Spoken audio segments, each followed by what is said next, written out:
Tell me, because this is something that a lot of you, chambers of industry and others have been saying and asking the government to rope the private sector in to vaccination. Now it appears at least that has been done. The vaccination has been made open. The private sector has gotten involved. Your thoughts on this? Is this along the lines of what you've been asking for? Okay, Srinivasan, first of all, I must say today, March 1 is a big day. And we've seen a significant change in India's vaccination drive. So we've moved with what started with health workers now to actually open it up for all people above 60 and for people above 45 with comorbidities. Right. And I think it is truly fascinating that the process is underway. And I want to share my own first-hand experience. And I think there is a great enthusiasm.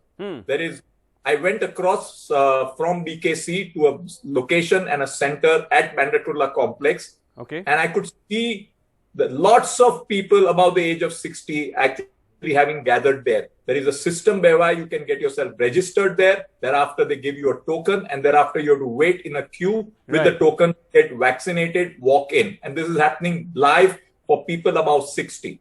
And I was happy to see. I also tested it out. You could get your registration done. I got a token as well. But since the queue was long, I decided not to go ahead today. But it is working. And you can see the enthusiasm of people above 60. And the most important point, which struck, is the vaccine hesitancy, which was there a month ago, does not seem to be there. People are very open to be taking the vaccine and getting it as soon as possible. This is a very positive sign compared to phase 1, where we saw a certain amount of vaccine hesitancy and nearly 40 or 50% of the people did not go ahead and take that turn. Correct. And this is people above 60. So I think there is a right momentum.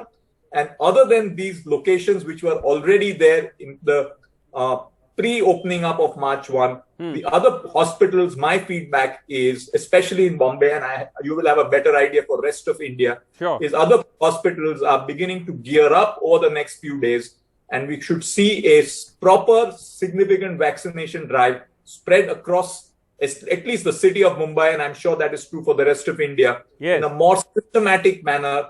And of course, the first day you will always see confusion. That's part of it. You know, you're trying to vaccinate a billion people population. And it's a very mammoth task. So I think we have moved with a certain enthusiasm which I saw on the ground. No, that's good to hear that, you've also been out and about. You're, of course, a young man. So, you... Plus, Srinivasan, therefore, I'm due for a vaccine. Okay? Well, young at heart, as they say, Uday Kotak. But, no, it's true that there does seem to be a great response. And also, there are some reports coming in of a few glitches here and there, but that inevitably tends to happen when you start off something new. And I'm sure that will get ironed out. But overall, you think that the idea of roping in the private sector was important, because you can't just do something at this scale, just the government alone. You need to bring in the private sector as well. You need scale, and this is an execution at scale. There is also need for proper safety, the needle, the vaccine, the storage temperature, the quality of the background and the environment in which you are giving it, because you don't want any other infection. Therefore, there are lots of things to be tested. And I think, therefore, opening up as wide as possible from a time which I think the next few days and weeks may see a sort of distribution scarcity to start with. But as things settle down, I think we will get into a more orderly phase. In many ways, thank God we have started, because whenever we would have done it, even if we had done it 1 month ago, in the initial stages, there would have been challenges like any other program of this scale and size. No, that's true.